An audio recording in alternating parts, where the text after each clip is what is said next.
Assalamualaikum warahmatullahi wabarakatuh. Kembali lagi dengan Kak Vivi dalam mata pelajaran biologi. Nah, pada kesempatan kali ini kita akan mempelajari mengenai klasifikasi makhluk hidup. Sebelumnya, sejak zaman dahulu, manusia telah mempunyai keinginan untuk mengenal dan memanfaatkan keanekaragaman hayati untuk mempertahankan kelangsungan hidupnya. Nah, dalam dunia ilmu pengetahuan, keanekaragaman hayati dipelajari untuk keperluan ilmiah dan sangat bermanfaat dalam pengembangan teknologi untuk meningkatkan kesejahteraan manusia. Ilmu yang mempelajari tentang klasifikasi disebut dengan taksonomi. Cabang-cabang biologi seperti botani dan zoologi memerlukan data atau gambaran menyeluruh tentang hewan dan tumbuhan yang ada di bumi ini. Sebagian besar hewan dan tumbuhan telah diidentifikasi dan diberi nama, tetapi sebagian lagi belum. Nah, dari hasil studi diperkirakan jumlah jenis tumbuhan di bumi lebih dari 300.000 jenis dan jumlah jenis hewan sekitar 1 juta jenis. Golongan serangga memiliki jenis yang diperkirakan lebih dari 1,5 juta spesies. Untuk mempelajari makhluk hidup tersebut, perlu dilakukan klasifikasi atau penggolongan atau pengelompokan agar dapat diperoleh gambaran yang jelas secara mudah. Jadi di sini yang pertama kita akan pelajari adalah tujuan klasifikasi dari makhluk hidup. Di sini yang pertama adalah untuk mengelompokkan makhluk hidup berdasarkan persamaan dan perbedaan ciri-ciri yang dimiliki. Nah, selanjutnya yang kedua adalah mendeskripsikan ciri-ciri suatu jenis makhluk hidup untuk membedakannya dengan makhluk hidup dari jenis yang lain. Yang ketiga adalah untuk mengetahui hubungan kekerabatan antar makhluk hidup. Dan yang keempat adalah memberi nama makhluk hidup yang belum diketahui namanya. Jadi, klasifikasi ini memungkinkan kita untuk lebih memahami kehidupan di dunia dengan membantu kita untuk yang pertama, mengidentifikasi makhluk hidup, yang kedua, memahami sejarah makhluk hidup di dunia, dan yang ketiga adalah untuk menunjukkan kemiripan dan perbedaan antara makhluk hidup dan mengomunikasikan secara tepat, akurat, dan lebih mudah. Jadi di sini bisa kalian lihat bahwa ada 3 dasar-dasar klasifikasi makhluk hidup berdasarkan yang pertama adalah klasifikasi makhluk hidup berdasarkan persamaan dan perbedaan yang dimiliki. Jadi pengelompokan makhluk hidup itu didasarkan pada persamaan dan perbedaannya.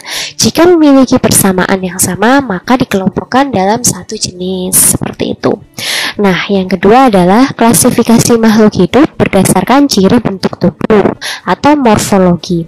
Nah, ciri bentuk tubuh ini dilihat dari luar saja ya, secara kasat mata. Selanjutnya ada dengan alat dalam tubuh atau anatomi. Selanjutnya, yang ketiga adalah klasifikasi makhluk hidup ini berdasarkan manfaat, ukuran, tempat hidup, dan cara hidupnya. Di sini dimaksudkan adalah misalnya ada tumbuh-tumbuhan yang bisa kita konsumsi sebagai bahan makanan. Nah, di sini berarti tumbuhan tersebut kita klasifikasikan berdasarkan manfaatnya yaitu sebagai bahan pangan. Nah, selanjutnya ada hewan dan juga tumbuhan yang berukuran besar ataupun kecil. Seperti itu kita bisa mengkelompokkan sebagai organisme yang makroskopis maupun yang mikroskopis. Nah, makroskopis itu artinya bisa dilihat dengan mata telanjang. Kalau yang mikroskopis kita tidak bisa melihat secara langsung, tetapi harus menggunakan alat bantu yaitu mikroskop. Nah, selanjutnya tempat hidup. Contoh mudahnya adalah hewan yang hidup di air dan hewan yang hidup di darat, seperti itu. Selanjutnya beranjak kepada poin B. Di sini ada tahapan dari klasifikasi. Jadi untuk mengklasifikasikan makhluk hidup kita kita harus melalui serangkaian tahapan. Nah, tahapannya apa saja? Jadi di sini yang pertama adalah kita harus melakukan pengamatan tentang sifat dari makhluk hidup tersebut. Jadi pengamatan ini merupakan proses awal dari suatu klasifikasi ya. Yang dilakukan dalam proses ini adalah melakukan identifikasi makhluk hidup satu dengan makhluk hidup yang lain. Jadi mengamati dan mengelompokkan itu bisa berdasarkan tingkah laku, bentuk luar atau bentuk morfologi, anatomi maupun fisiologinya. Selanjutnya yang kedua adalah pengelompokan makhluk hidup berdasarkan pada ciri yang diamati. Jadi di sini hasil pengamatan diteruskan ke tingkat pengelompokan makhluk hidup. Jadi setelah kita amati, lalu kita bisa mengelompokkan makhluk hidup itu dengan ciri-ciri atau sifat-sifat tertentu yang mereka miliki, atau persamaan-persamaan yang mereka miliki, ataupun perbedaan. Nah, setelah itu kita bisa memberi nama pada makhluk hidup tersebut. Jadi pemberian nama makhluk hidup itu merupakan hal yang penting di dalam suatu proses klasifikasi. Jadi ada berbagai sistem penamaan makhluk hidup, antara lain pemberian nama dengan sistem tata nama ganda atau binomial nomenklatur, dan ada dengan 3 nama yaitu trinomial. Jadi di sini dengan adanya nama dari makhluk hidup itu, ciri dan juga sifat dari makhluk hidup tentunya akan lebih mudah untuk kita pahami. Nah, di sini kita berlanjut kepada poin C, yaitu sistem klasifikasi makhluk hidup. Jadi berdasarkan kriteria yang digunakan, sistem klasifikasi makhluk hidup ini dibedakan menjadi 3, yaitu sistem buatan atau artifisial, yang kedua adalah sistem alami atau natural, dan yang ketiga adalah sistem filogenik. Nah, kita mulai bahas yang pertama dulu, yaitu sistem klasifikasi buatan atau artifisial. Nah, di sini adalah sistem buatan yang mengutamakan tujuan praktis dalam ikhtisar dunia makhluk hidup. Jadi dasar dari klasifikasi adalah ciri morfologi, alat reproduksi, habitat, dan penampakan makhluk hidup. Misalnya adalah bentuk dan juga ukurannya.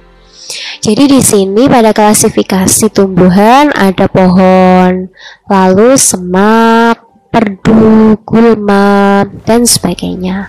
Nah, pada berdasarkan tempat hidup dapat dikelompokkan hewan yang hidup di air dan hewan yang hidup di darat. Selanjutnya berdasarkan kegunaannya, misalnya ada makhluk hidup yang digunakan sebagai pangan, sandang, papan, maupun obat-obatan. Nah, selanjutnya yang kedua adalah sistem klasifikasi alami atau natural. Jadi di sini dia menggunakan sistem alami yang mengkehendaki terbentuknya takson yang alami. Jadi pengelompokan pada sistem ini dilakukan berdasarkan pada karakter-karakter alamiah yang mudah untuk diamati. Nah, pada umumnya berdasarkan karakter morfologi sehingga terbentuk takson-takson yang alami. Misalnya adalah hewan berkaki 4, hewan bersirip, hewan tidak berkaki, dan sebagainya. Nah, kalau misalnya pada tumbuhan ada daun yang menyirip, lalu tumbuhan berdaun seperti pita dan sebagainya.